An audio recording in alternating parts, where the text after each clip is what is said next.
I love the school, the teaching method. The teachers and the principals are very coordinated with the student. The students are very well interacted with the teachers. They feel don't like that they have teacher and student relationship. They feel like they are their parents, and I love their do focusing on other curricular activities, and I can see the improvement in my child, that he are gaining the other activities and learning sentences very much very well. So I am fully satisfied about the school, about the teaching method of the school.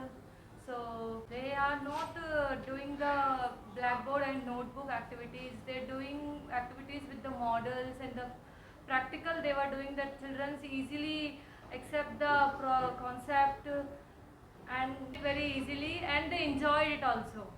Thank you.